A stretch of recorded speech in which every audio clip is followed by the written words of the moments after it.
హబక్కుక్స్ 2 టేబుల్స్లో అర్ధరాత్రి కేక వర్తమానం గురించి మనము నేర్చుకుంటున్నాము. పరిశుద్ధ చరిత్రను మనం చదువుతున్నాం, సీక్రెట్ హిస్టరీ. ఈరోజు మన అర్ధరాత్రి కేక వర్తమానము 5వ భాగాన్ని మనం చదువుకోబోతున్నాము.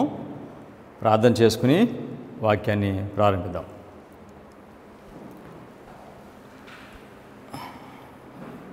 కృప కలిగిన మా పరలోకపు తండ్రి, మీ వాక్యమును అర్థం చేసుకోవడానికి మీ పరిశుద్ధాత్మను మాకు తోడుగా ఉంచారు తండ్రి. అర్థం చేసుకున్న వాక్యమును బోధించడానికి మీరు మాకు అవకాశాన్ని అనుగ్రహించారు మా ప్రభువా. ఇది మనుషులను ఆధ్యాత్మికంగా బలపరిచే వర్తమానాలు, సంఘమును మీరు అక్కడి కొరకు సిద్ధపరిచే వర్తమానాలు తండ్రి. ఈరోజు మరొకసారి మేము మీ లేఖనంలో నుండి మీరు అడ్వెంటిస్ట్ సంఘమునకు ఇచ్చిన వర్తమానంలో ఒక భాగాన్ని మేము చదువుతూ ఉండగా మీ పరిశుద్ధాత్మను మాకు తోడుగా ఉంచి కేవలము మీకు మహిమకరంగాను సంఘము ఆధ్యాత్మికంగా బలపడినట్లుగాను మమ్మల్ని మీరు నడిపించమని యేసుక్రీస్తు నామములో ప్రార్థన చేయించున్నాం తండ్రి, ఆమేన్. అర్ధరాత్రి కేక వర్తమానంలో వేచి ఉండే సమయం గురించి మనము నేర్చుకుంటున్నాము. ఈ వేచి ఉండే సమయము ఎప్పుడు ప్రారంభమైంది? వేచి ఉండే సమయము, ఈ వేచి ఉండే సమయము మార్చ్ 23, 1844 ఈ వేచి ఉండే సమయము ప్రారంభమైంది. అంటే వేచి ఉండే సమయం అంటే ఏమిటంటే, యేసుక్రీస్తు వారు వస్తారని 1843లో బోధించారు. యేసుక్రీస్తు వారు రాలేదు కనుక ఆయన ఆ విధంగా రాకపోయినప్పుడు వీరందరూ కూడా ఆయన రాకడ కొరకు ఎదురు చూస్తూ ఉండాలని. దీనిలో మనం గమనించవలసింది ఏమిటంటే, ఈ అర్ధరాత్రి కేక వర్తమానము ఎప్పుడు వస్తుంది అని అంటే, మిల్లరైట్స్ తర్వాత ఆ అనుచరులు వారు ఈ వర్తమానం ఎప్పుడు వస్తుందో అనే దాన్ని వారు అపార్థం చేసుకున్నారు. అందుచేతనే వారికి ఆ నిరాశ కలిగింది. మనం చూద్దాము అర్ధరాత్రి కేక వర్తమానము ఎప్పుడు వస్తుందో. మత్తయి సువార్త 25వ అధ్యాయము 5-6 వచనాలు చాలా తేటగా ఈ మాటలు ఉన్నాయి. పెండ్లి కుమారుడు ఆలస్యము చేయగా వారందరూ కునికి నిద్రించుచుండిరి. అర్ధరాత్రి వేళ ఇదిగో పెండ్లి కుమారుడు అతనిని ఎదుర్కొన్న రండను కేక వినబడెను. ఈ అర్ధరాత్రి కేక ఎప్పుడు వచ్చింది చూడండి. పెండ్లి కుమారుడు ఆలస్యము చేయగా అంటే పెండ్లి కుమారుడు ఆలస్యం చేసినప్పుడు అంటే ఆ పెండ్లి కుమారుడు వస్తాడు అని వాళ్ళు అనుకున్నప్పుడు రాలేదు. అది ఆలస్యం అయిన తర్వాత అర్ధరాత్రి కేక వచ్చింది. కానీ మిల్లరు ఆయన అనుచరులు ఏమనుకున్నారు? వారు బోధించేదే అర్ధరాత్రి కేక అనుకున్నారు. మీకు అర్థమైంది ఇది? సో ఎక్కడ మిస్టేక్ ఉందను? సో కనుక వీళ్ళు యేసుక్రీస్తు రాకడ కొరకు ఎదురు చూస్తారు, యేసుక్రీస్తు వారు రారు, అప్పుడు అర్ధరాత్రి కేక వస్తుంది. కానీ వీళ్ళు ఏమనుకున్నారు? 1843లో యేసుక్రీస్తు వారు వస్తున్నారు అని బోధించడమే అర్ధరాత్రి కేక అనుకున్నారు. కానీ 1843 తరువాత అర్ధరాత్రి కేక వచ్చింది. సో వీళ్ళు నిరాశ చెందిన తర్వాత వెనుకకు వెళ్ళి మరలా లేఖనాలు చదువుతూ ఉంటే అప్పుడు వాళ్ళకి ఈ వాక్యము చాలా స్పష్టంగా ఉంది. అరే ఇంత తేటగా ఇంత క్లియర్గా ఉందే, మేము ఎదురు చూస్తాము, ఆయన రాడు, దాని తర్వాత అర్ధరాత్రి కేక వస్తుందని వాళ్ళు గమనించారు. సో కనుక అర్ధరాత్రి కేక ఎప్పుడు వచ్చింది? ఆగస్ట్ 12-17, 1844లో వచ్చింది. దీని గురించి గెహాడ్ Damsteegt foundation of the Seventh Day Adventist messages and missions page 96లో ఈ డామ్స్టీట్ ఈ విధంగా రాశాడు. సెవెంత్ డే అడ్వెంటిస్ట్ ఈ మిల్లరైట్ హిస్టరీని మీద రాసిన పుస్తకం ఇది. నేను అనుకుంటాను this is the best book అనుకుంటాను. నా దగ్గర ఈ పుస్తకం ఉంది. ఎవరైనా చదవాలనుకుంటే కనుక ఆ పుస్తకాన్ని జెరాక్స్ చేసి నేను మీకు ఇస్తాను. మిల్లరైట్ హిస్టరీలో ఏమి జరిగింది అనేది ఆయన చాలా బాగా ఆయన వివరిస్తాడు.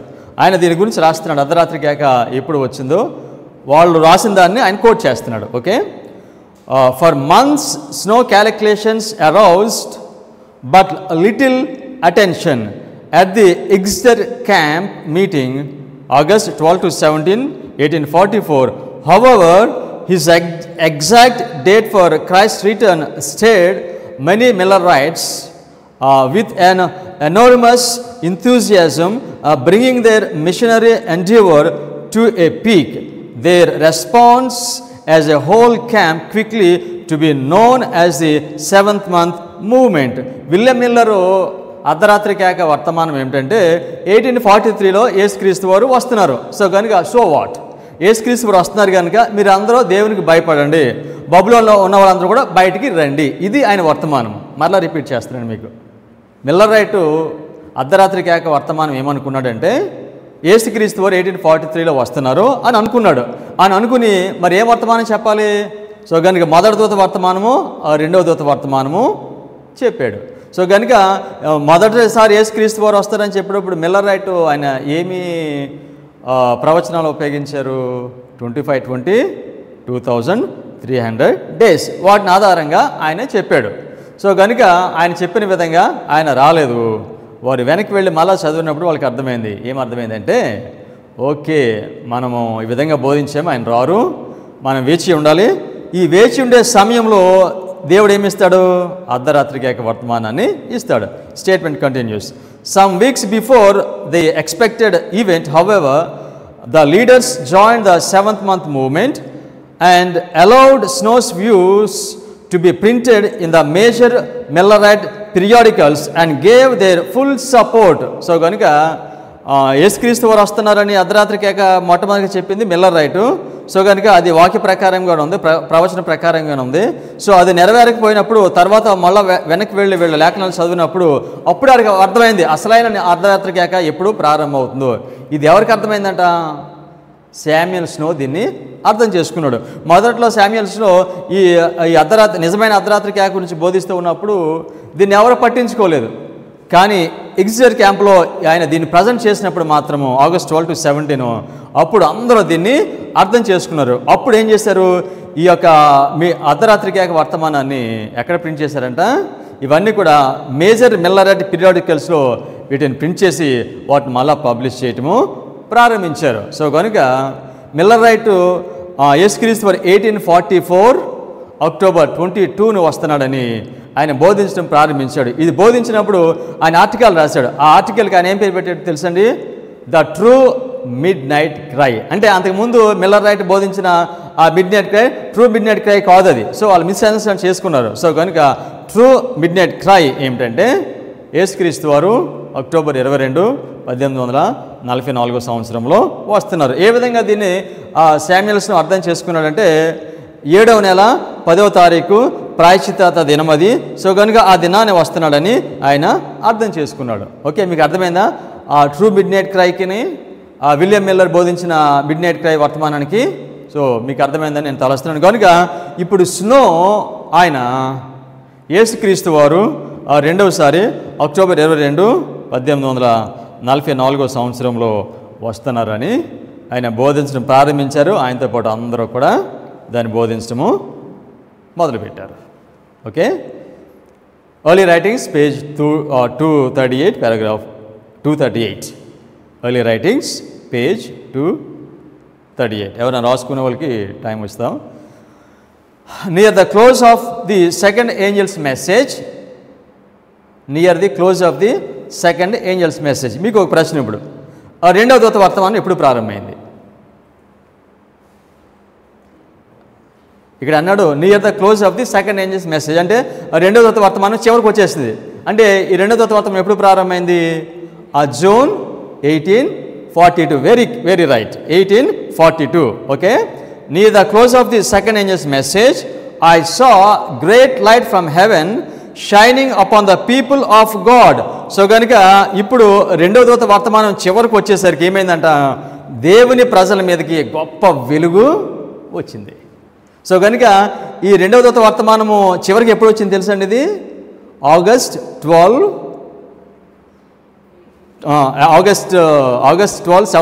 17 to 18లో ఈ రెండవ దూత వర్తమానము వచ్చింది.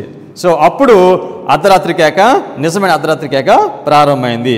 The rays of this light seemed bright as the sun. అబ్బో, ఎంత రెండవ దూత వర్తమానము చివరికి వచ్చేసరికి ఎంత గొప్ప వెలుగు వచ్చిందో చెప్తున్నాడు. And I heard the voice of angels crying, behold braid groom cometh, go ye out to meet him. This was the midnight cry. ఏంటి మిడ్ నైట్ క్రై? ఏంటి? అర్ధరాత్రి కేక వర్తమానం ఏంటి? యేసుక్రీస్తు వారు అక్టోబరు 22, 1844లో వస్తున్నారు. So what?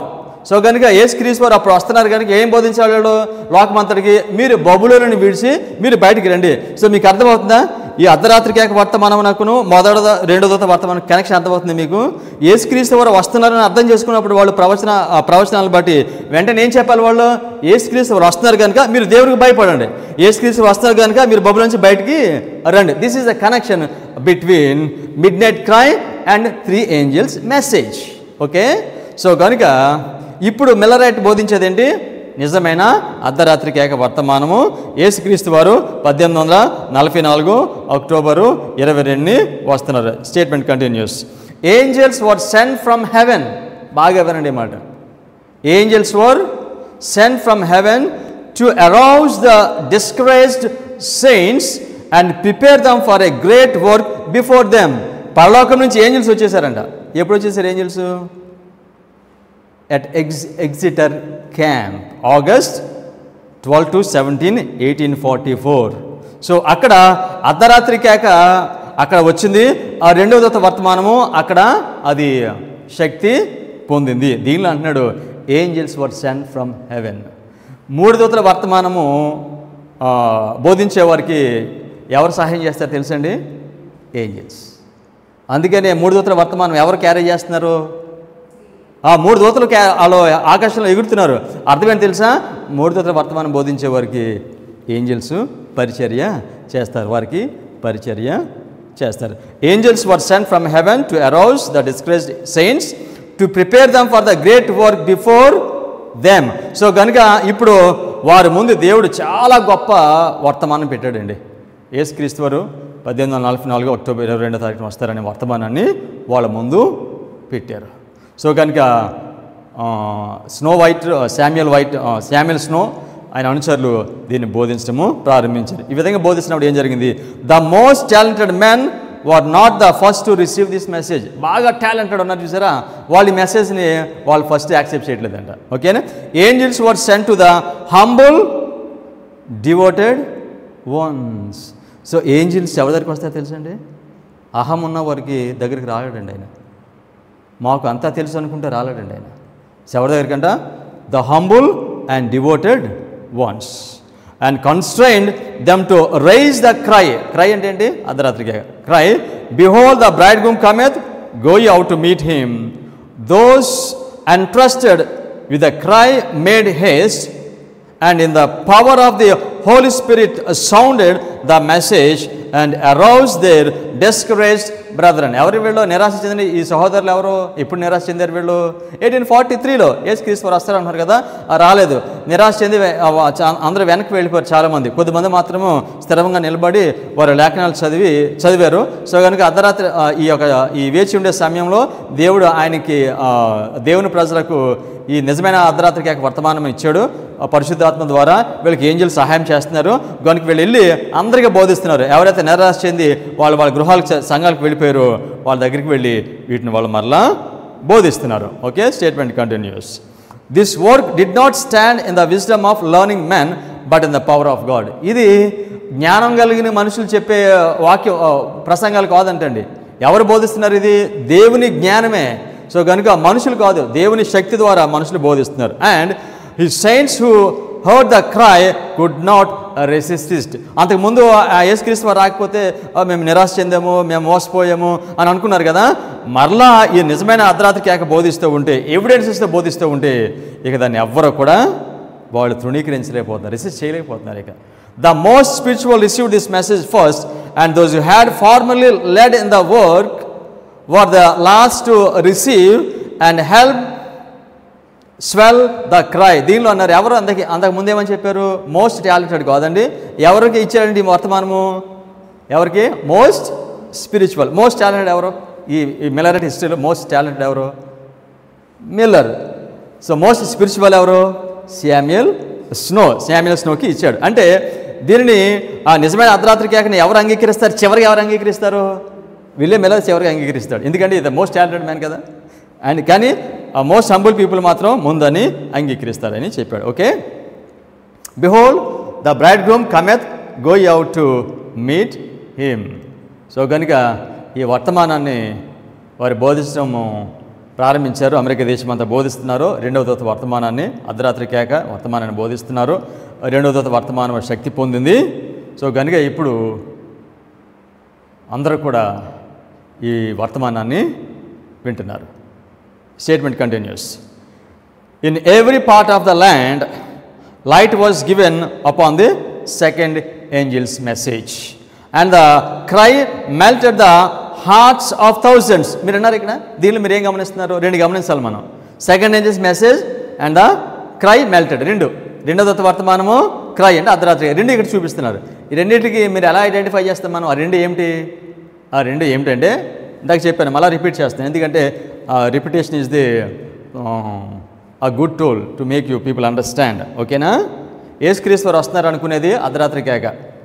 వస్తున్నప్పుడు మరి ఒక వర్తమానం ఉంటుంది, మీరు బయటికి రండి, మీరు భయపడండి అని చెప్పేది వర్తమానం. సో కనుక ఎప్పుడైతే అర్ధరాత్రి కేకం వచ్చిందో దాని వెంట ఏమొస్తుంది?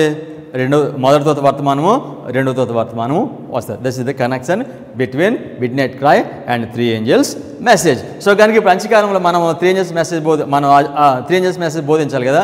త్రీ ఏంజల్స్ మెసేజ్ బోధించాలంటే ముందు ఏ బోధించాలి చెప్పండి మీరు? అర్ధరాత్రి కేక బోధించాలి.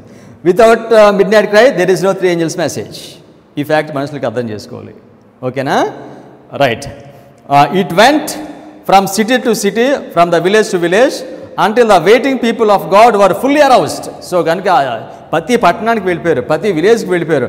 నిరాశ చెందిన అందరూ వాళ్ళని ఈ యొక్క వర్తమానం చేత వాళ్ళని మేల్కొల్పుతున్నారు. In many churches the message was not permitted. చాలామంది మాత్రం దీన్ని తృణీకరించారు. ఎందుకంటే ఒకసారి నిరాశ చెందారు కదా, మళ్ళీ వచ్చారా బాబు వీళ్ళు 1843లో వస్తారని చెప్పారు, మళ్ళీ రెండోసారి వస్తారని చెప్తున్నారు, మీ మాట మాకు వదిలే, మీరు వెనక్కి వెళ్ళండి అని పంపించారు. To be given and a large company who had the living testimony left these fallen churches. A mighty work was accomplished by the midnight cry. అర్ధరాత్రి కేక ద్వారా గొప్ప సువార్త ప్రకటించబడింది. అంటే 2 నెలల కాలంలో ఆగస్టులోనూ వీళ్ళకి అర్ధరాత్రి కేక వచ్చింది, రెండో దూత వర్తమానం ఒక శక్తి పొందింది. ఈ 2 నెలల్లో మొత్తం అమెరికా అంతా వీళ్ళకి కుదిపేశారండి. అంతేనే అంటే ఎలా బోధించుంటారు అమెరికా అంతా? Just 2 months. అందరూ దీన్ని నిరాశ చెందిన వాళ్ళందరూ కూడా ఒకరి తర్వాత ఒకరు అంగీకరిస్తూ ఉన్నారు. అందరికంటే ఆఖరికి అంగీకరించింది ఎవరు తెలుసండి? William Miller. ఆయన చివరిగా, ఎందుకంటే అందరికంటే ఎక్కువ ఈయన డిసప్పాయింట్ అయిపోయాడు. ఈయన కదా నడిపించింది, అందుకే ఎక్కువ డిసప్పాయింట్ అయిపోయాడు. అందుకని దీన్ని చాలా ఆఖరిగా దీన్ని అంగీకరించాడు. దీన్ని అంగీకరించిన తర్వాత ఆయన బ్రదర్ హైమ్స్కి ఒక లెటర్ రాస్తాడండి. Signs of Times October 16, 1844 Mrs White దాన్ని రాస్తున్నారు. అప్పుడు రాశాడు దీన్ని. సైన్స్ ఆఫ్ టైమ్స్ October 16, 1844లో ఈ లెటరు రాశాడు. ఏమి రాశాడు చూడండి, ఉందా అక్కడ? Okay, right. Dear brother Himes, I see a glory in the 7th month which I never saw before. Although the Lord had shown me the typical bearing of the 7th month 1 year and half 1 year and a half year, I did not recognize the force of the times. వాస్తవంగా ఒక విషయం తెలుసండి, సంవత్సరాల క్రితమే దేవుడు William మిల్లర్కి యేసుక్రీస్తు వారు 1844 October 22 వస్తాడని 7వ నెల 10వ తారీఖున ఆ యొక్క సూచనను ఉపయోగించి తెలియజేసేసాడు ఆయనకి. అయితే దాన్ని రాశాడు కానీ బోధించలేదు. సో దాన్ని బోధించకుండా అలా పెట్టాడు. ఇప్పుడు దాన్ని ఎవరు చదివారో తెలుసా? శామ్యుయల్ స్నో చదివి, ఎవరు?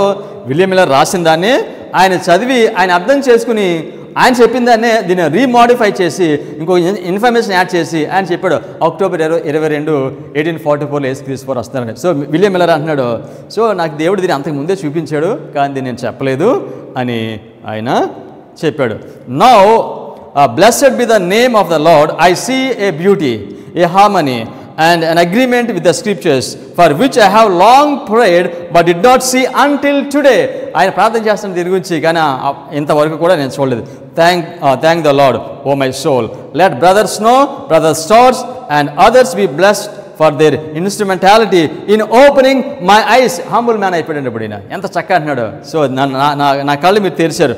I'm almost home, glory glory glory, యేసుక్రీస్తు వారికి వచ్చేస్తున్నారు ఇక నేను కూడా నమ్ముతున్నాను అని విలియం మిల్లర్ చాలా జాయ్ఫుల్గా ఈ లెటర్ ఆయనకి రాస్తాడు. సో అమెరికా దేశం అంతా మళ్ళా ఉద్యమము వచ్చింది. 1844 అక్టోబర్ 22వ తారీఖు వచ్చింది. సాయంత్రం 6 అయింది. వీళ్ళకున్న ఆస్తులు పేదవాళ్ళకి ఇచ్చేశారు. అప్పులుంటే ఇక మాకు అప్పులు చెల్లిస్తున్నది అన్నారు. షాప్స్ ఉంటే షాప్స్ క్లోజ్ చేసి పెట్టేసి మీరు తీసుకోండి అన్నారు. డబ్బులుంటే అందరికీ పనిచేశారు. మేము అందరితో చెప్తున్నారు, మేము యేసుప్రభు వచ్చేస్తున్నాడు, మేము వెళ్ళిపోతున్నాం, పరలోకానికి వెళ్ళిపోతున్నాం, మీరు రారా, మీరు పిచ్చివాళ్ళ, మీరు బబులోన్లోనే ఉంటారా, ఈ విధంగా బోధించారు. 6 అయింది సమయం, 22 అక్టోబర్ రాలేదు. 12 అయింది, రాత్రి 12 వరకు ఎదురు చూశారంటండి, రాలేదు. వారి యొక్క విచారము, వారి యొక్క దుఃఖము ఇక ఎవరు వివరించగలరు? ఇంకా ఎంత అవమానము. అప్పుడు దీని గురించి వారి యొక్క దుఃఖము, వారి యొక్క విచారం గురించి హారమ్ ఎడ్సన్ రాశాడు. దాన్ని రాస్తే Mrs white Christ in his sanctuary అనే దానిలో పొందుపరచడం జరిగింది. అది చదువుదాం మనమే. వారు డిసప్పాయింట్ అయిన తర్వాత వాళ్ళు ఏమనుకున్నారు, వాళ్ళ ఫీలింగ్స్ ఎలా ఉన్నాయో రాస్తున్నాడు. ఓకేనా? Hiram Edson, a careful study, Christ in his sanctuary, page 4, paragraph 1. Hiram Edson, a careful Bible study in mid-New York State, describes what took place among the company of believers of which he was a part. Our expectations were raised high, and thus we looked for our coming of the Lord until the clock told 12 at midnight. మేము నమ్మేం యేసుక్రీస్తు వారు వస్తున్నారని మేము 12 గంటల వరకు రాత్రి చూసాము. The day had then passed and our disappointment had become a certain. Our fondest hopes and expectations were blasted, and such a spirit of weeping came over us as I never experienced before. ఇక మా ఆశలన్నీ కూడా ఆవిరైపోయినాయి. ఇప్పుడు వెళ్ళినంత దుఃఖము, విచారము, ఆ అనుభవం మాకు వచ్చింది. It seemed that the loss of all earthly friends could not have been no comparison. అర్థమైంది స్టేట్మెంటు? ఈ లోకంలో ఉన్న స్నేహితులందరినీ కోల్పోయినా కూడా అంత బాధ ఉండదంట ఆయనకి. ఎంత బాధపడుతున్నారంట? ఈ లోకంలో వారికి ఉన్న మనసు ప్రజలందరినీ కోల్పోయినా అంత దీనికి ఈ బాధతో కంపేర్ చేయలేమంటున్నాడు ఆయన. అంత వేదన పేడివే. We wept and wept till the dawn. Morning వరకు వీళ్ళందరూ కూడా ఏడుస్తూనే ఉన్నారు. I mused in my heart, surprised mused, I mused in my heart saying my advent experience has been the brightest of all my Christian experience. అనుకున్నాడు యేసుక్రీస్తు వారు వస్తున్నారు అని ఎదురు చూశారు కదా, ఇది బ్రైటెస్ట్ ఎక్స్పీరియన్స్, క్రైస్తవ గొప్ప అనుభవము అని నేను అనుకున్నాను. ఈ has the Bible proved failure అని అనుకుంటున్నాడు. వీళ్ళందరూ అనుకుంటున్నారు బైబిల్ అది అబద్ధమని నిర్ధారణ అయిపోతుందా? ఈజ్ దేర్ నో గాడ్, దేవుడు లేడా? నో హెవెన్, పరలోకం లేదా? నో గోల్డెన్ సిటీ, బంగారు పట్టణం లేదా? నో ప్యారడైజ్, పరలోకం లేదా? Is all this but a cunning device fables? Is there no reality of our fondest hope and expectations? మేము నమ్మిన దానికి ఆధారం లేదా? ఇదంతా కూడా మోసకరమైన కట్టుగదలా ఇవి అని ఆ విధంగా వాళ్ళు నిరాశపడిపోయారండి, బాధపడిపోతున్నారు. అయితే వాస్తవం ఏంటి తెలుసండి, వారి యొక్క క్యారెక్టరైజేషన్స్లో ఏ మాత్రం ఒకటి తప్పు లేదు. దేనిలో తప్పు ఉంది? ఈవెంట్స్. యేసుక్రీస్తు వారు ఈ లోకానికి వస్తున్నారని అనుకున్నారు. కానీ యేసుక్రీస్తు వారు ఎక్కడికి వస్తారు? ఈ లోకమునకు రారు. ఎక్కడికి వెళ్తారు? పరలోకంలో అతి పరిశుద్ధ స్థలమునకు వెళ్తారు. సో కనుక వాళ్ళ క్యాలిక్యులేషన్స్ అన్నీ కూడా కరెక్ట్, కానీ సంభవమే, ఈవెంట్ మాత్రమే wrong. Great controversy, page 426, paragraph 1. The coming of Christ as our high priest to the most holy place for the cleansing of the sanctuary brought view in Daniel 8:14. 2300 ప్రవచనము దానియేలు 8:14 వాక్యంలో ఉన్నది ఏం తెలియజేస్తుంది? యేసుక్రీస్తు వారు పరిశుద్ధ స్థలం నుంచి అతి పరిశుద్ధ స్థలానికి వెళ్తాడని చెప్తుంది. కానీ వీళ్ళేం అర్థం చేసుకున్నారు? యేసుక్రీస్తు వారు రాజుగా ఈ లోకమునకు వస్తున్నాడని అర్థం చేసుకున్నారు అని మిస్సెస్ వారు చెప్పారు. The coming of the son of man to the ancient days as presented in Daniel 7:13. ఇదే వాక్యం ఎక్కడో తెలుసండి. మళ్ళీ యేసుక్రీస్తు వారు ఏన్షియంట్ డేస్ అంటే తండ్రి జొద్దకు వెళ్తున్నాడు, తండ్రి అతి పరిశుద్ధ స్థలంలో ఉన్నాడు, అక్కడికి వెళ్తున్నాడు అనేది ఎక్కడ ఉందంట? దానియేలు 7:13 ఉంది. And coming of the Lord to his temple foretold by Malachi 3:1. మలాకి 3:1 వాక్యము దేని గురించి మాట్లాడుతుంది తెలుసండి? ఆయన అంటే మందిరానికి వచ్చాడు, హఠాత్తుగా వచ్చాడు మందిరానికి. ఆ వాక్యం చెప్తుంది హఠాత్తుగా వచ్చాడు. ఎక్కడికి వచ్చాడు తెలుసైనా? పరలోకంలో ఉన్న మందిరానికి, అతి పరిశుద్ధానికి వెళ్ళాడు. Okay, are described of the same event and this is also represented by the coming of the bridegroom to the marriage described by Christ in the parable of 10 virgins of Matthew 25. So ఎంత క్లియర్గా ఎన్ని reference ఇచ్చారు missus వాటి చూసారా? ఎక్కడెక్కడ మాట్లాడుతున్నాయో వీళ్ళందరూ ఏమనుకున్నారంటే యేసుక్రీస్తు ఈ లోకానికి వస్తారనుకున్నారు, కానీ యేసుక్రీస్తు ఈ లోకానికి కాదండి, ఆయన పరలోకంలో ఉన్న పరిశుద్ధ స్థలానికి, పరలోకంలో దేవాలయంలో ఉన్న పరిశుద్ధ స్థలానికి వెళ్తారని 4 ఇచ్చారు ఆవిడ. దానియేలు 8:14, ప్రకటన దానియేలు 8:14, 7:13, మలాకి 3:1, మత్తయి సువార్త 25. సో ఎంత ఎవిడెన్స్ ఇది! సో దీనిని ట్రయంఫల్ ఎంట్రీ గురించి మనం నేర్చుకున్నాం కదా. ఈ ట్రయంఫల్ ఎంట్రీ యేసుక్రీస్తు వారు యెరూషలేములోకి ప్రవేశించడమును, యేసుక్రీస్తు వారు పరలోకంలోకి ప్రవేశించడము, ఈ రెండు ఐడెంటికల్. సో వాళ్ళు ఆ కాలంలో ఏమనుకున్నారు? యేసుక్రీస్తు వారు ఈ లోకానికి రాజుగా వస్తున్నాడు అనుకున్నారు. యేసుక్రీస్తు వారు యెరూషలేముకి వెళ్ళినప్పుడు ఏమనుకున్నారు? ఆయన కూడా రాజుకి ఈ లోకానికి వస్తున్నాడు అనుకున్నారు. ఏం జరిగింది చెప్పమంటారా? 1844 అక్టోబర్ 22లో యేసుక్రీస్తు వారు అతి పరిశుద్ధ స్థలంలోకి ఎందుకు వెళ్ళారో తెలుసా? ఆయన యొక్క రాజ్యాన్ని పొందటానికి వెళ్ళారండి. ఆయన రాజ్యాన్ని పొందటానికి వెళ్ళారు.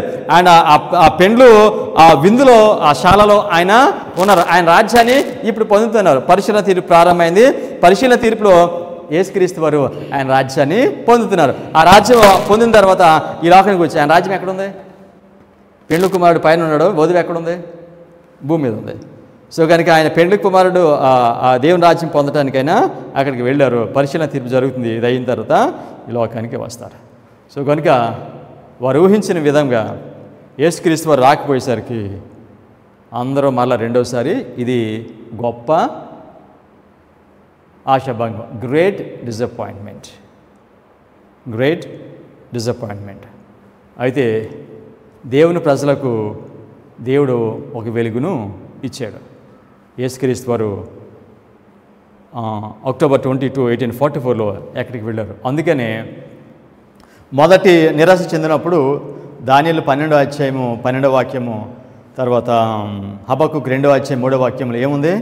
ఆలస్యంగా వచ్చినాను మీరు కనిపెట్టుకున్నాడు. కనిపెట్టుకున్నవాడు ఏంటి? ధన్యుడు. ఎందుకు ధన్యుడైనా? ఆయనకి ఏం తెలుసా? ఎందుకు ధన్యుడు అంటే వారికి దేవుడు అధికమైన వెలుగు ఇస్తాడు. అర్ధరాత్రి కేక వర్తమానం, నిజమైన అర్ధరాత్రి కేక వర్తమానాన్ని ఇస్తాడు. ఇంకా ధన్యత ఏమిటి తెలుసా? వారి విశ్వాసంతో వారు ఎక్కడికి వెళ్తారు తెలుసా? యేసుక్రీస్తుతో పాటు అతి పరిశుద్ధ స్థలంలోనికి వెళ్తారు. That is the blessing. ఎవరైతే వెనక్కి వెళ్ళిపోకుండా అలా ఉంటారో వారు బ్లెస్సెడ్ అని చెప్పారు. ఎందుకు చేతనగా వాళ్ళు యేసుక్రీస్తుతో పాటు అతి పరిశుద్ధ స్థలంలోనికి విశ్వాసం ద్వారా వెళ్తారు. ఈ విధంగా ఎవరైతే అతి పరిశుద్ధ స్థలంలోనికి విశ్వాసం ద్వారా వెళ్ళారో వాళ్ళే దేవుని యొక్క సంఘము, గాడ్ చర్చ్. దేవుడు ఆయన సంఘాన్ని ఆయన ఏర్పాటు చేసుకున్నాడండి. 1844లో దేవుడు ఏం చేశాడు? ఈ లోకం అంతటికీ కూడా చివరి హెచ్చరిక వర్తమానాన్ని బోధించడానికి దేవుడు ఆఖరి సంఘమును ఎన్నుకున్నాడు. ఈ ఆఖరి సంఘం ఏర్పడడానికి దేవుడు ఎన్నిసార్లు జల్లించాడు మనుషుల్ని? 2 సార్లు జల్లించాడండి. First disappointment, second disappointment. మళ్ళీ ఈ 2 కూడా రిపీట్ అవుతాయి. ఈ స్టోరీ అంతా, ఈ సేక్రెడ్ హిస్టరీ మనం ఎందుకు చదువుకుంటాం తెలుసండి? మరలా సెవెంత్ డే అడ్వెంటిస్ట్ చర్చ్లో ఈ 2 అనుభవాలు వస్తాయి.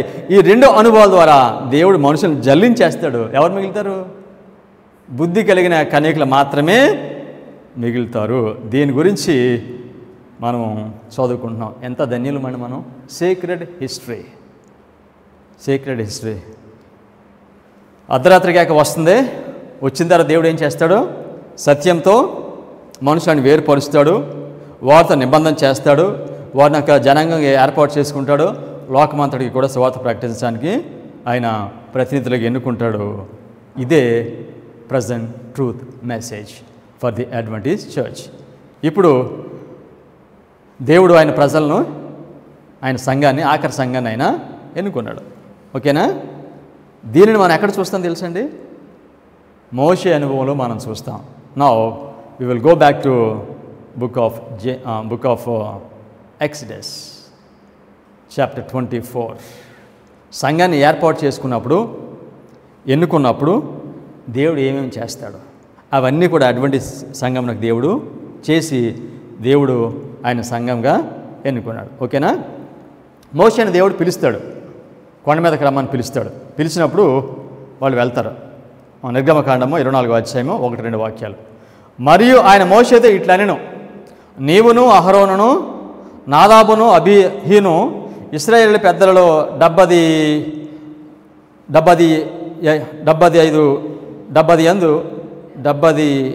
మందియు యెహోవా యొద్దకు ఎక్కి ఆ దూరమున సాగిలపడి మోషే మాత్రం యెహోవాను సమీపింపవలను, వారు సమీపింపకూడదు, ప్రజలు అతనితో ఎక్కి రాకూడదు. ఏమన్నాడు? మోషే, అహరోను, నాదాబు, 70 మంది పెద్దలు. వీళ్ళందరూ రావాలి కానీ దూరంగా ఉండాలి. ఎవరు వెళ్ళాలి దేవుని సన్నిధికి, ప్రసన్నతకి? కేవలము మోషే మాత్రమే. మోషేని దేవుడు ఎందుకు పిలిచాడు కొండ మీదకి? కారణం ఏంటి? ఎందుకు తెలుసంటే ఆయనతో నిబంధన చేయటానికి.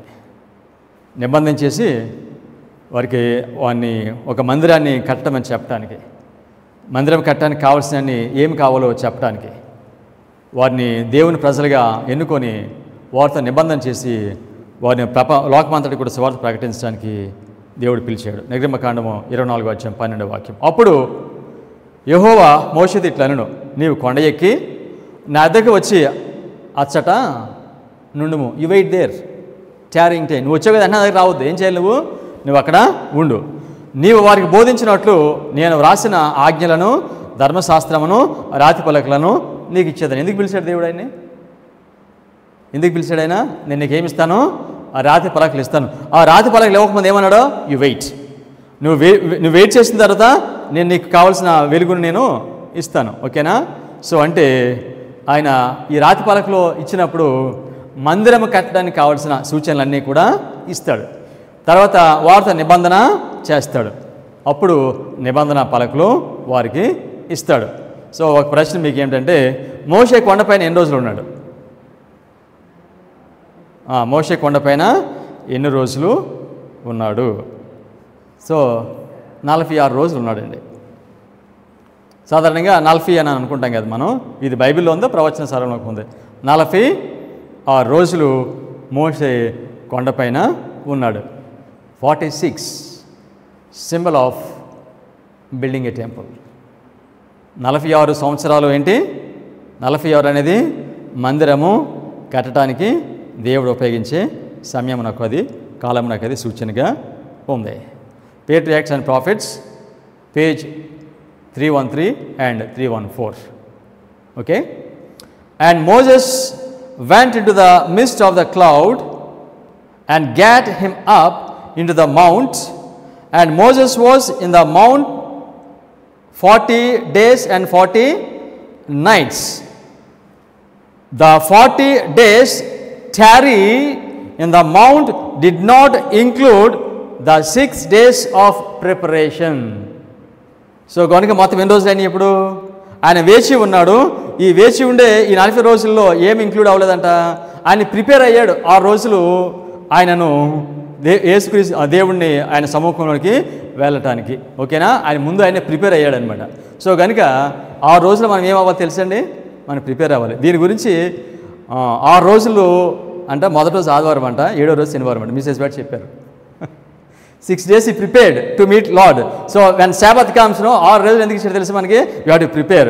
7th day we are going to meet on the Lord on the Sabbath. So important. 6 days you have to prepare. During the 6 days Joshua was with Moses, and together they ate the manna and drank the brook that descended out of the mount. During his stay in the mount, Moses received directions for the building of a sanctuary in which the divine presence would be specially manifested. Let me make me a sanctuary that I may dwell among them. Exodus 25:8 was the command of God. So గనుక దేవుడు మోషేని పిలవడానికి కావాల్సిన కారణం ఏమిటంటే, నేను నీకు మందిరాన్ని కట్టడానికి కావాల్సిన ఈ డైరెక్షన్స్ అన్నీ కూడా నీకు ఇస్తాను. ఎన్ని రోజులు పట్టింది ఆయనకి అక్కడికి? 46 రోజులు. తర్వాత సో ఏ రోజు దేవుని మందిరాన్ని రీమోడల్ చేస్తాడు, దాన్ని చేయడానికి ఎంతకాలం పట్టింది? యోహాను సువార్త 2:20 వాక్యం. యూదులు ఈ దేవాలయమును 46 సంవత్సరములు కట్టిరే, నీవు 3 దినములలో దానిని లేపుదువా అనిరి.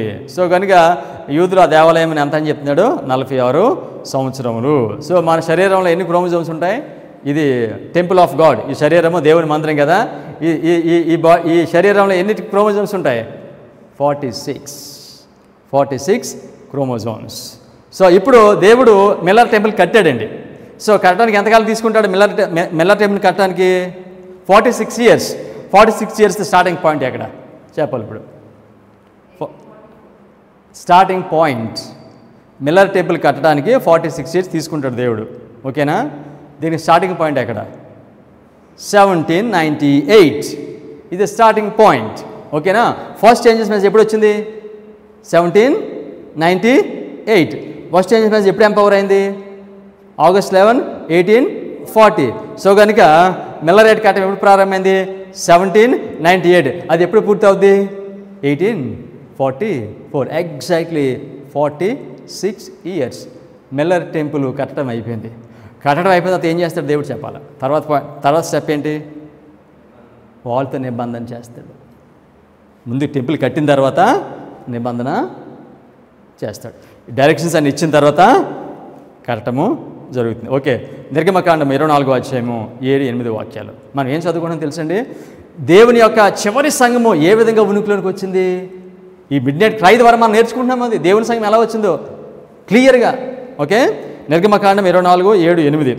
అతడు నిబంధన గ్రంథము తీసుకొని ప్రజలకు వినిపింపగా వారు యెహోవా చెప్పినవన్నీ చేయుచు విధేయులమై ఉందుమనిరి. అప్పుడు మోషే రక్తమును తీసుకొని ప్రజల మీద ప్రోక్షించి, ఇదిగో ఈ సంగతులన్నిటి విషయమై యెహోవా మీతో చేసిన నిబంధన రక్తము ఇదే అని చెప్పాను. సో కనుక మోషేని కొండపైనకి పిలిచింది ఆయనతో నిబంధన చేయటానికి.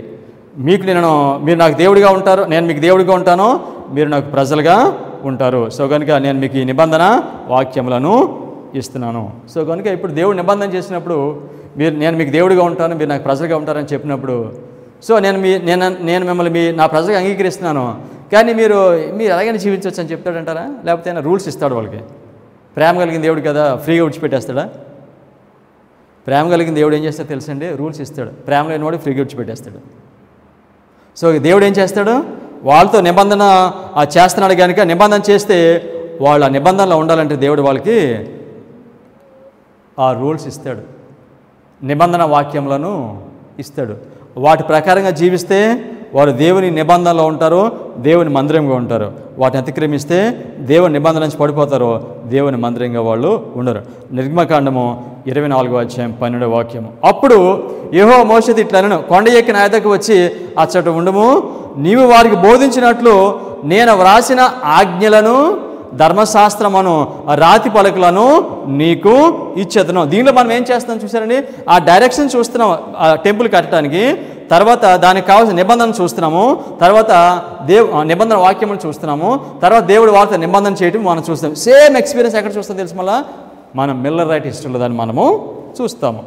ఇర్మియా 34వ అధ్యాయము 13వ వాక్యము. నిబంధన చేసాడు లేదా మనం చూద్దాం, ఓకేనా. ఇర్మియా 34:13.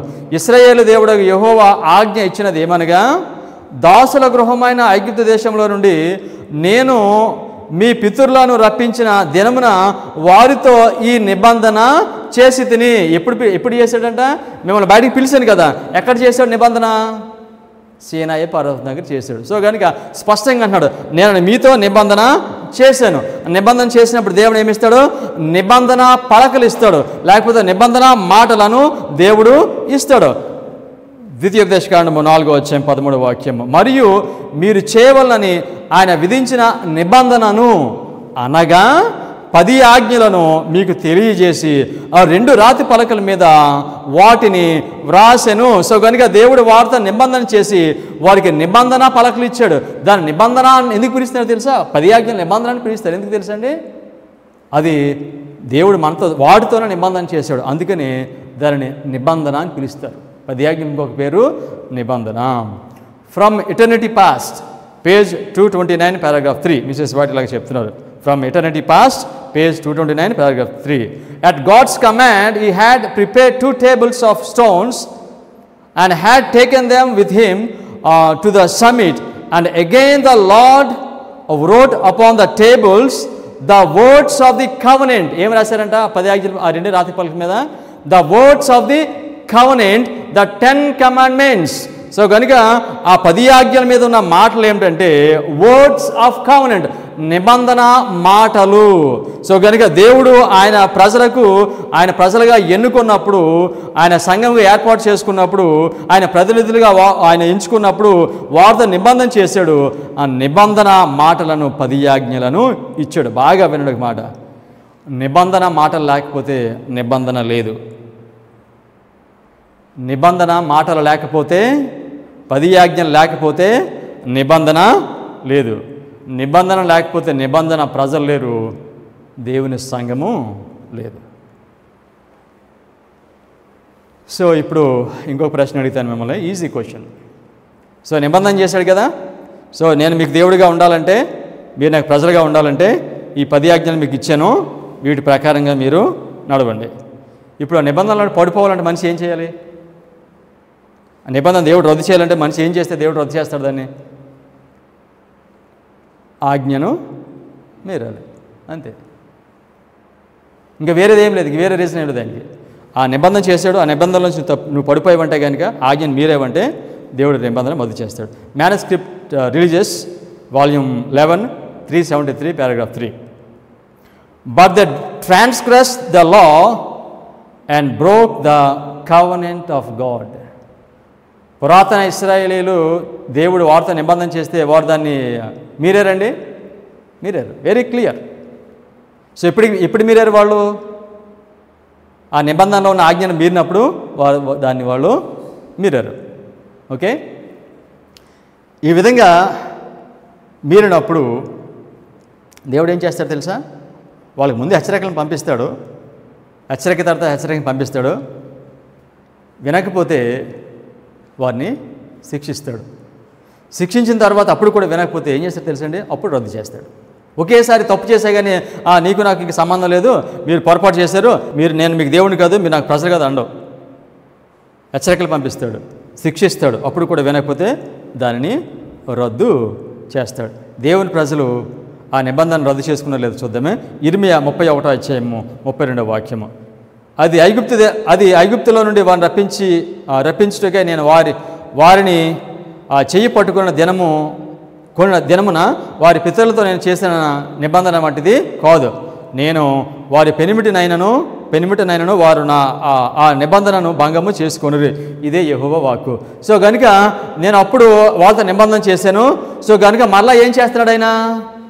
మరలా రెండవసారి నిబంధన బ్రేక్ చేశారు వాళ్ళు, ఆ నిబంధన నుంచి పడిపోయారు వాళ్ళు. సో కనుక ప్రేమ కలిగిన వాడు కనుక దేవుడు, సో మీరు నిబంధనలో పడిపోయారు, నిన్ను నా ప్రజలుగా తృణీకరించట్లేదు, మరలా నేను మిమ్మల్ని వెనక్కి పిలుస్తున్నాను. ఈ పాయింట్ మీరు అందరూ గుర్తుపెట్టుకోవాలండి. ఆన్లైన్లో వీక్షిస్తున్న వాళ్ళు, దేవుడు ఒకసారి వాళ్ళతో నిబంధన చేస్తే వాళ్ళు మీరిపోతే దేవుడు వాళ్ళని పక్కన పెట్టాడా?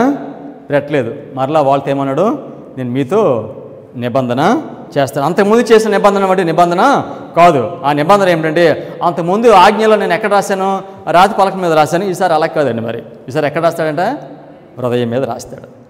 హృదయం మీద రాస్తాడు. హృదయం మీద రాస్తాడండి వాళ్ళకి. రెండోసారి మళ్ళా వాళ్ళతో నిబంధన చేస్తే మళ్ళా వాళ్ళు మీరేరా నిబంధన, లేకపోతే కొనసాగించారా? పడిపోయారా? సో వాళ్ళు మళ్ళా నిబంధన మళ్ళీ మీరిపోయారు. వాళ్ళు మళ్ళీ నిబంధనల నుంచి పడిపోయారు. వాళ్ళు ఆ నిబంధన వాక్యాలను అనుసరించిన వాళ్ళు. ఎలా తెలుసు మీకు? ఎలా తెలుసు మళ్ళీ రెండోసారి వాళ్ళతో నిబంధన చేస్తే మళ్ళీ పడిపోయారని? ఎస్, ఇప్పుడు వాళ్ళు దేవుని ప్రజలు కాదు, వాళ్ళు యేసుక్రీస్తుని తృణీకరించారు. వాళ్ళు కనుక ఆ నిబంధనలు పడిపోకుండా ఉంటే వాళ్ళు ఏం చేసేవారు? వాళ్ళు యేసుక్రీస్తుని రక్షకుడిగా హత్తుకునేవారు. వాళ్ళు సిలువేసేవారు కాదు వాళ్ళు.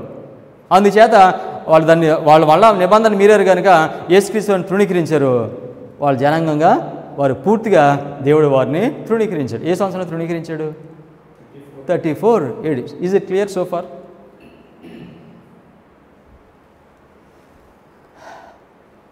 We are repeating that history.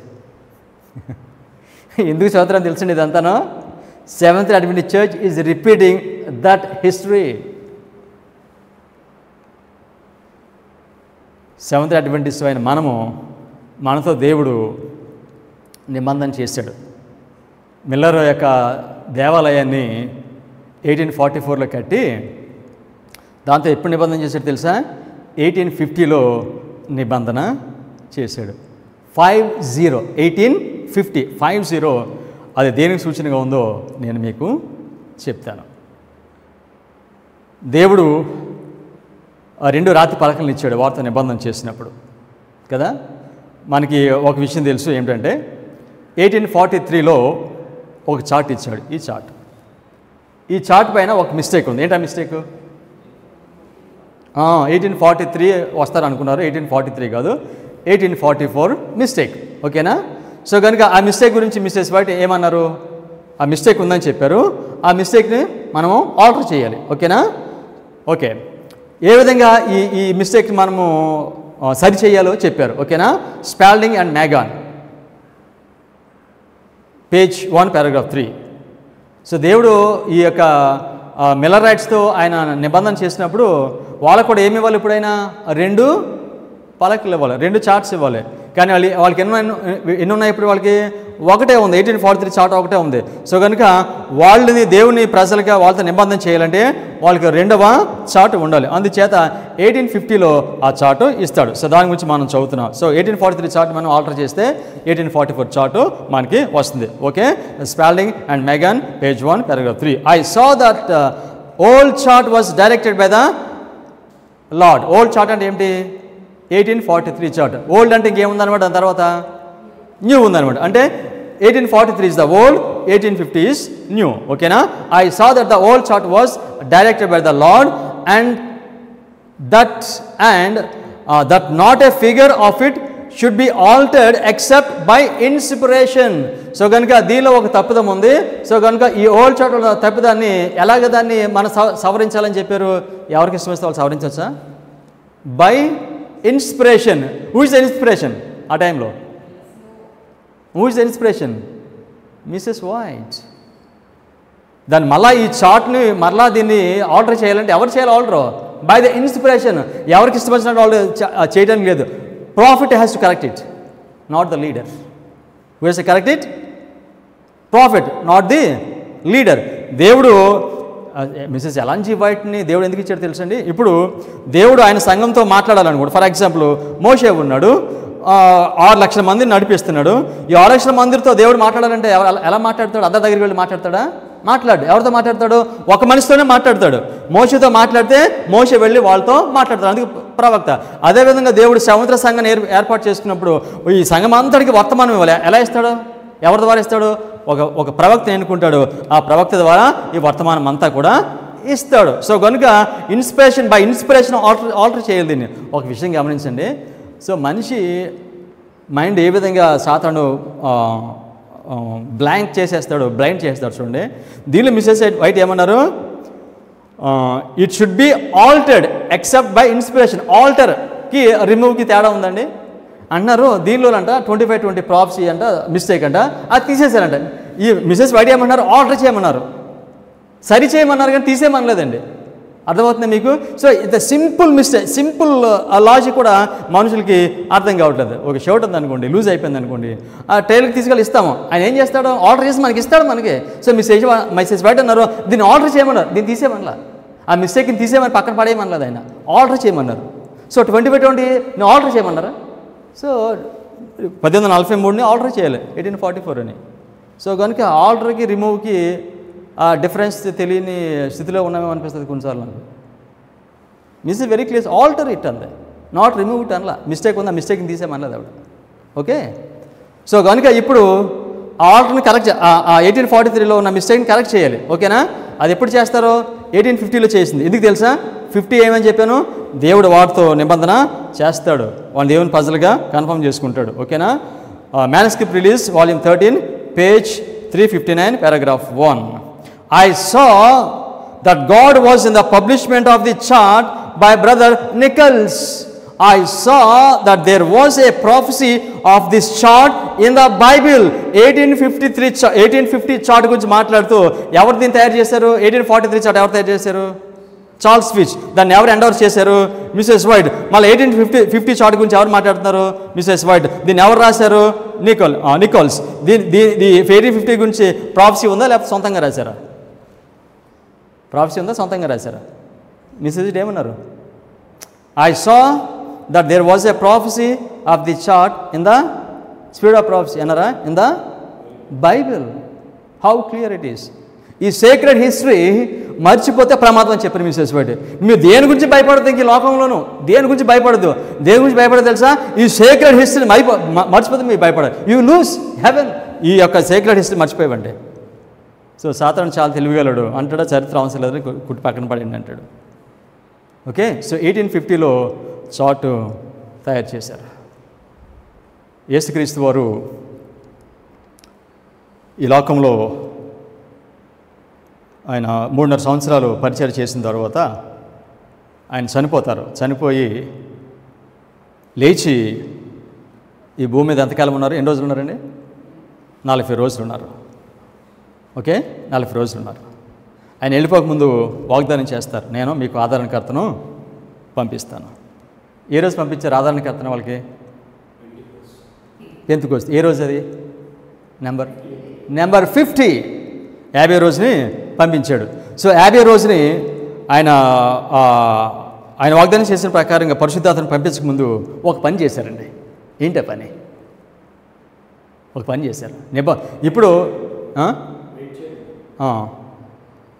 Wait చేయమన్నారు. Waiting, they have to wait for 10 days. అప్పుడు పరిశుద్ధాత్ముడు వస్తాడు. ఇంకొకటి ఏం జరిగింది తెలుసండి? యేసుక్రీస్తు వారు 40 రోజుల తర్వాత పరలోకానికి వెళ్ళిన తర్వాత ఆయన పరిశుద్ధ స్థలంలో ఏం ప్రారంభిస్తారు? ఆయన ప్రధాన యాజకుడిగా ఆయన పని ప్రారంభిస్తారు. అవునా? ఇప్పుడు మన ప్రధాన యాజకుడు కదా, ఆయన పని ప్రారంభిస్తారు. సో యేసుక్రీస్తు వారు పని ఎప్పుడు ప్రారంభించారు తెలుసా? పరలోకానికి వెళ్ళిన తర్వాత. ఏ రోజు? 50వ రోజు. ఆయన పని ప్రారంభించాడని చెప్పడానికి సూచన ఏంటి? పరిశుద్ధాత్మను కుమ్మరించాడు. ఓకేనా? సో కనుక యేసుక్రీస్తు వారు పరలోకంలో ఆయన పని ప్రారంభించాలంటే ఈ భూమి మీద ఒకటి జరగాలండి. ఏంటి తెలుసా? అమేజింగ్. యేసుక్రీస్తు వారికి దేవుని సంఘమునకు ఏ నెంబరు దేవుని సంఘానికి సూచనగా ఉంది? 12. పాత నిబంధనలో యాకోబు 12 మంది, 12 గోత్రాలు దేవుని సంఘం. అది కొత్త నిబంధనలో 12 మంది శిష్యులు దేవుని సంఘము. ఓకేనా? దేవుడు వాళ్ళని పరిచర్య చేయడానికి ఎన్నుకున్నాడు. మరి ఎంతమంది శిష్యులు ఉన్నారు ఇప్పుడు యేసుక్రీస్తు వారికి భూమి మీద?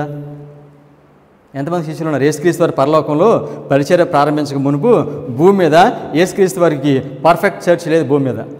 ఒకరు తగ్గుతున్నారండి. 11 మందే ఉన్నారు. 11 మందే ఉన్నారు. అందుచేత ఆ 2వ అధ్యాయంలో పెంతెకోస్తు దినమందు వారికి పరిశుద్ధాత్మ కుమ్మరించక ముందు 1వ అధ్యాయంలో ఏం చేశారు తెలుసండి వాళ్ళు? అపోస్తలుల కార్యం 1వ అధ్యాయం 26వ వాక్యం. అంతటా వారు వీరిని గూర్చి చీట్లు వేయగా మత్తయి పేరట చీటు వచ్చెను గనుక అతడు 11 మంది అపోస్తలులతో కూడా లెక్కింపబడెను. యేసుక్రీస్తు వారు పరలోకంలో పరిచర్య ప్రారంభించాలంటే భూమి మీద ఆయనకు ప్రతినిధులుగా ఆయన సువార్త ప్రకటించడానికి యేసుక్రీస్తు వారికి ఆయన జనాంగము కావాలి. ఆయన జనాంగం కావాలంటే 12 కావాలి. ఆయనకి ఒకటి మిస్ అవుతున్నారు కనుక ఇమీడియట్గా వాడిని ప్రేరేపిస్తే వారు 12వ శిష్యుని వారు ఎన్నుకున్నారు. వాళ్ళు ఎన్నుకున్న తర్వాత 1వ అధ్యాయంలో 2వ అధ్యాయంలో ఏం చేశాడు? దేవునికి యేసుక్రీస్తు వారికి ఆయన సువార్తను ప్రకటించడానికి సంఘం ఉంది. వారితో 1850 పెంతెకొస్తే మంది 1850 ఎవరితో నిబంధన చేశాడు? అటువంటి చర్చ్తో దేవుడు నిబంధన చేశాడు. దేవుడు ఆ పురాతన ఇశ్రాయేలుతో నిబంధన చేసినప్పుడు దేవుడు వాళ్ళకి ఏమి ఇచ్చాడు? 2 రాతి పలకలు. వాటిని ఏమని పిలుస్తారు? నిబంధన పలకలు, నిబంధన మాటలు. మరి దేవుడు 1850లో వారితో నిబంధన ఆయన సంఘంగా ఏర్పాటు చేసుకుని వారితో నిబంధన చేసినప్పుడు మరి వాళ్ళకి ఏమి ఇవ్వాలి తెలుసండి? 2 చార్ట్స్ ఇవ్వాలి, 2 ఇవ్వాలి. అందుచేతనే 1850లో వెంటనే ఓడిస్నికల్ ద్వారా ఈ 1850 చార్ట్ తయారు చేయడం జరిగింది. వారితో నిబంధన దేవుడు చేశాడు, 2 చార్ట్స్ వాళ్ళకి ఇచ్చాడు. సో ఒకటి గమనించాలి మనమే, దేవుడు నిబంధన చేసినప్పుడు పాత నిబంధన గ్రంథంలో 2 రాతి పలకలను ఇచ్చాడు. కానీ మోడర్న్ ఇజ్రాయెల్తో నిబంధన చేసినప్పుడు వారికి నిబంధన ప్రవచన చార్ట్స్ ఇచ్చాడు. ప్రవచన చార్ట్స్ ఇచ్చారు. ఈ చార్ట్స్ మీద ఏముంటాయి? Okay, great controversy page 392. ఈ చార్ట్స్ ఇచ్చారు కదా, ఈ చార్ట్స్ మీద ఏముంటాయి చూద్దాం మనం.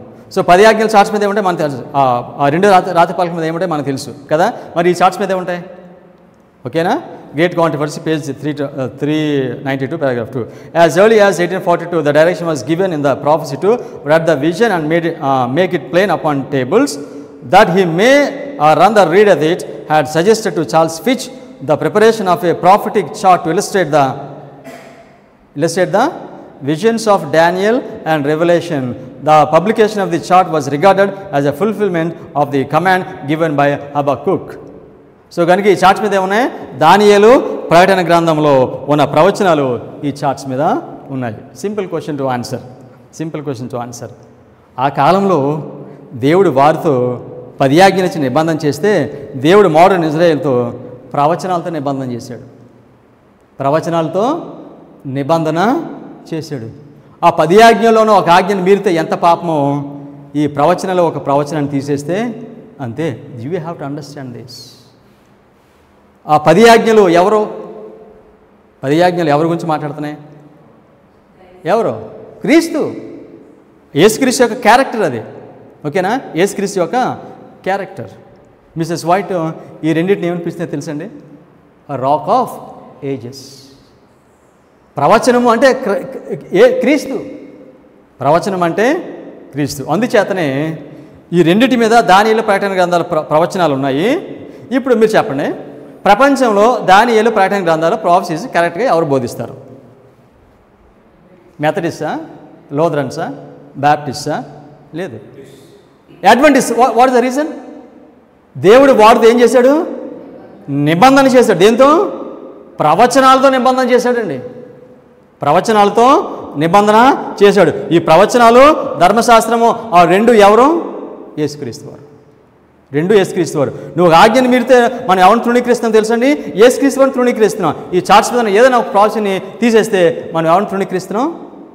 యేసుక్రీస్తు వారిని తృణీకరిస్తున్నాం. సో మనకి ఎంత గొప్ప ఆధిక్యతను దేవుడు ఇచ్చాడు. ప్రవచనాలతో మన వాగ్దానం చేశాడండి ఆయన. ప్రవచనాల లోకమునకు మనము ప్రకటించాలి. సో కనుక ఇప్పుడు మన విశ్వాసమునకు పునాది ఏమిటి? మన విశ్వాసమునకు సెవెంత్ అడ్వెంటిస్ట్ చర్చ్ విశ్వాసమునకు పునాది ఏంటి తెలుసండి? ఈ 2 చార్ట్స్ మీద ఉన్న ప్రవచనాలు. ఇవి ఫౌండేషనల్ ట్రూత్స్, పునాది సత్యాలు. వీటిని తీసేయటానికి, మార్చేయటానికి ఈ ప్రపంచంలో, ఈ విశ్వంలో ఎవ్వరికి అధికారం లేదండి. 10 ఆజ్ఞలో ఒక ఆజ్ఞ తీసేయడానికి ఎవరికైనా అధికారం ఉంటుందా? ఎవ్వరికి అధికారం లేదు. ఈ 2 చార్ట్స్ మీద ఉన్నవి తీసేయటము ఎవ్వరికి అధికారము లేదు. ఓకే, సత్యం అనేది ఎప్పటికీ అది సత్యంగానే ఉంటుంది. ఒకసారి సత్యం అయిపోయి తర్వాత అది అసత్యము అయిపోద్ది. Selected messages, book 1, page 162. When the power of God testifies as to what is truth, the truth is to stand forever as truth. Truth is to stand forever as truth. పరలోకం నుంచి దేవదూతను పంపించి ఈ మరుగుగా ఉన్న ఈ ప్రవచనాలన్నీ కూడా దేవుడు సేవకుల ద్వారా దేవుడు అన్ని బయలుపరిస్తే వీటిని బోధించి ఆ ప్రవచనాన్ని నెరవేర్చి మొదటి నిరాశ రెండవ నిరాశ ద్వారా దేవుడు సంఘాన్ని ఏర్పాటు చేసుకుంటే అప్పుడు బోధించిన ఆ ప్రవచనాలు ఇప్పుడు తప్పని చెప్తే తప్పైపోతాయండి. Truth is to stand forever as truth. No after supposition contrary to the light God has given are to be entertained. దీనికి వ్యతిరేకంగా ఏ వెలుగు వచ్చినా మీరు దాన్ని మీరు ఎంటర్టైన్ చేయదు. Men will arise with interpretation of a scripture which are to them truth but which are not truth. దీనికి వ్యతిరేకంగా వాళ్ళు ఏదో కొత్తగా తీసుకొస్తారు, ఇది సత్యమని. అది వాళ్ళకి సత్యం కానీ దేవుని దృష్టిలో అది సత్యము కాదు. Okay, but the truth for this time God has given us as a foundation of our faith. మన కాలమునకు దేవుడు మనకి సత్యం ఇచ్చాడు. అది సత్యం ఏంటంటే foundation of our faith, present truth. These two are present truth. So కనుక ఇవి మన విశ్వాసమునకు అవి పునాది, ఈ రెండు కూడా. సో ధర్మశాస్త్రంలోని ఒక ఆజ్ఞను మారిస్తే దాని బైబిల్ ఏమని పిలుస్తుందో తెలుసండి? ధర్మశాస్త్రంలో ఒక ఆజ్ఞను మారిస్తే what kind of spirit is that? What kind of spirit is that? ఎటువంటి ఆత్మ అది? Spirit of antichrist. 10 ఆజ్ఞలో ఒక ఆజ్ఞను తీసేస్తే మార్చేస్తే ఏం స్పిరిట్ అది? Spirit of antichrist. ఎక్కడున్నారైనా? బైబిల్లో ఉన్నారు. ఆజ్ఞ మార్చినప్పుడు పాపిసి వాళ్ళు ఏ స్పిరిట్తో మార్చారు దాన్ని? దేవుడా? Spirit of anti Christ. మార్చడం అంటే దాని వెనకాల ఎవరు ఉంటారనమాట? సాతానుడు ఉంటాడండి. ఈ చార్ట్స్ మీద ఏదైనా మారితే దాని వెనకాల ఎవరు ఉంటారు? ఎవరైనా మార్చడానికి ప్రయత్నం చేస్తే, ఎవరైనా మార్చడానికి ప్రయత్నం చేస్తే that is spirit of antichrist. That is not spirit of Christ. No one can change it. ధర్మశాస్త్రాన్ని ఎవరు మార్చలేరు, దీన్ని ఎవరు మార్చలేరు. ఒక విషయం చెప్తాను, చాలా ఈజీ వన్. ఎవరైనా 10 ఆజ్ఞల నుంచి ఒక ఆజ్ఞను మారిస్తే దాన్ని డిఫెండ్ చేసుకోవడానికి ఆ తల బాదుకోవాలండి. ఏదైనా ఒక ఆజ్ఞను మార్చాడు అనుకోండి, తీసేసినా మార్చేసినా దాన్ని వాడు డిఫెండ్ చేసుకోవాలంటే నేను అంటాను, వాడు 1000 సార్లు బైబిల్ చదివినా డిఫెండ్ చేయలేడు దాన్ని. 10 ఆజ్ఞలు ఒక ఆజ్ఞను తీసేసి దాన్ని డిఫెండ్ చేయడం వరకు నువ్వు ఎన్నిసార్లు బైబిల్ చదువు, డిఫెండ్ చేయగలుగుతాడు అతను? ఈ చార్ట్స్లో నుంచి ఒకదాన్ని తీసేసి నువ్వు ఎన్ని 100 సార్లు చదువు, నువ్వు బైబిల్ ప్రవచన సారము నువ్వు డిఫెండ్ చేయలేవు. అసలు విశ్రాంతి దినము తీసేసి అసలు నువ్వు అది కరెక్ట్ అని నువ్వు దాన్ని డిఫెండ్ చేయడానికి ప్రయత్నం చేయడానికి నువ్వు ఎన్ని ప్రయత్నాలు చేసినా అది వ్యర్థమే. అది దీని 25 ప్రాఫెసీ ఉంది. ఆ 25 ప్రాఫెసీ కాదని చెప్పడానికి నువ్వు ఎన్ని ప్రయత్నాలు అని చెప్పు, ఎన్ని కన్నింగ్స్ ప్లాన్స్ అనేవి నువ్వు ఎన్ని అయినా చూపించావు, నువ్వు దాన్ని మార్చలేవు. అసలు that is not true. 25 is truth. That is valid prophecy, foundation for all the prophecies. అది ఈ నిబంధన మీరితే ఏమైంది? పాత నిబంధనలో ఆయన ప్రజలకి బాగా వినండి. నిబంధన మీరితే దేవుడు మనతో నిబంధన చేశాడు, ఏన్షియన్ ఇజ్రాయెల్తో చేశాడు. నిబంధన మీరితే ఏమైంది? SG Bible commentary 2, Bible commentary volume 2, page 1032, paragraph 2, page 1032, paragraph 2.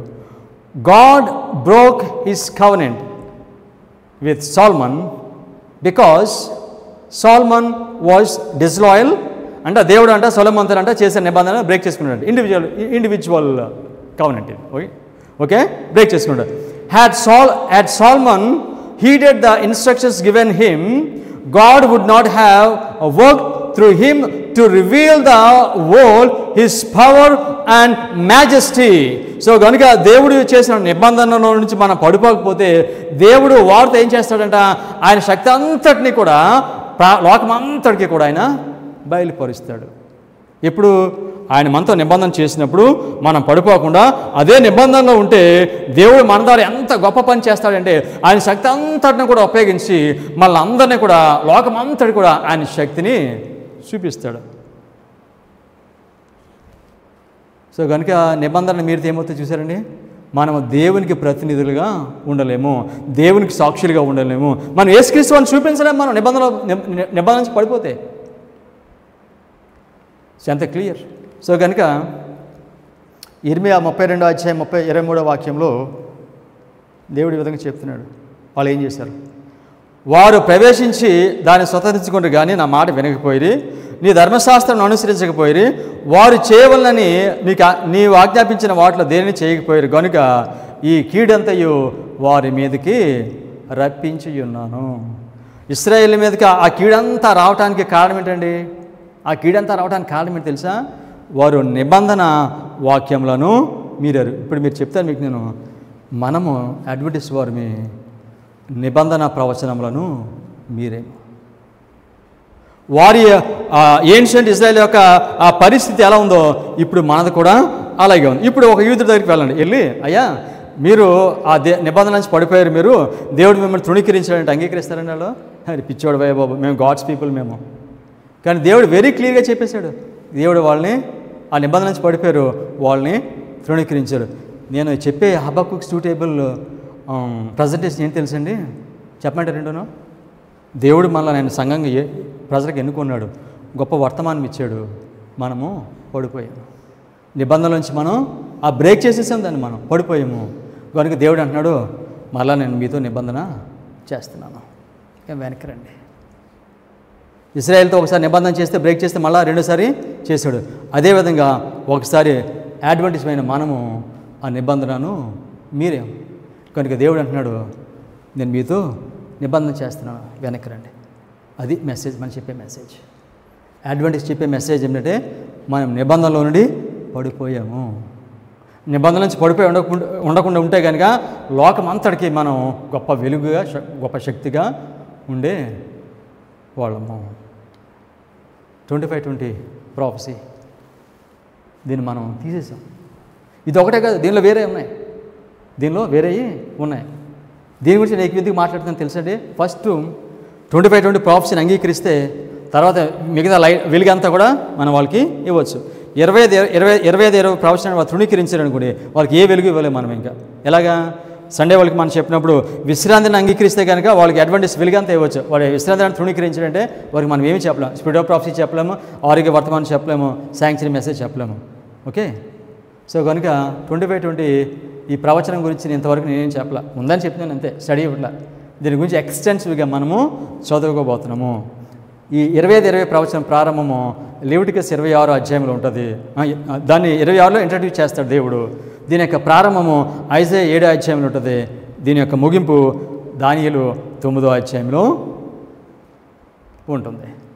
దీని గురించి మాట్లాడినప్పుడు అంటారు ఇది 25:20 ప్రవచనం కాదని చెప్తారు. తర్వాత లాంగెస్ట్ ప్రాఫెసీ 2300 ప్రవచనం అంటారు. 2300 ప్రవచనం కాదని లాంగెస్ట్ ప్రాఫెసీ 25:20. తర్వాత అంటారు జేమ్స్ వైట్ దీన్ని తీసాడంటారు. సో వీటన్నిటి గురించి కూడా మనము చదువుకుందాం. తర్వాత ఇంకేమంటే తెలుసా, విలియం మిల్లర్ తప్పుడు బోధకుడు అని వాళ్ళు అంటారు. సో దేవుడు ఇప్పుడు ఏం చేస్తున్నారు తెలుసా, మళ్ళా అడ్వెంటిస్ట్ చర్చ్ని వెనక్కి పిలుస్తున్నాడు. మీరు రండి, నిబంధన నుంచి మీరు పడిపోయారు, మీతో నేను నిబంధన చేస్తున్నా. దీనిలోనికి వెనక్కి వస్తే దేవుడు వారితో నిబంధన చేస్తాడు. కానీ వెనక్కి వస్తారండి, వెనక్కి రాబోతున్నారు, వస్తున్నారు మనుషులు. దేవుడు వారితో మళ్ళా ఈ నిబంధనను రెన్యూ ఆయన చేసుకోబోతున్నాడు. ఇది మనం అడ్వెంటిస్ట్ చర్చ్కి చెప్పే వర్తమానము. ప్రార్థన చేసుకుందాం.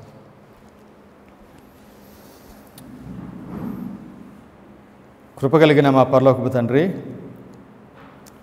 మనిషి తప్పిపోవటానికి ఆజ్ఞను మీరటం కారణం కాదు మా ప్రభా. ఆజ్ఞ మీరినప్పుడు మీరు పరిశుద్ధాత్మ చేత ప్రేరేపించి వారికి సత్యమును బయలుపరిచినప్పుడు వారు పదే దాన్ని తృణీకరిస్తూ ఉన్నప్పుడు మాత్రమే వారు రక్షణ కోల్పోతారు. ఎంత ప్రేమ కలిగిన దేవుడు మా ప్రభా. పాపిని వెంటనే మీరు తృణీకరించకుండా వారికి అనేకమైన అవకాశాలు ఇస్తున్నారు.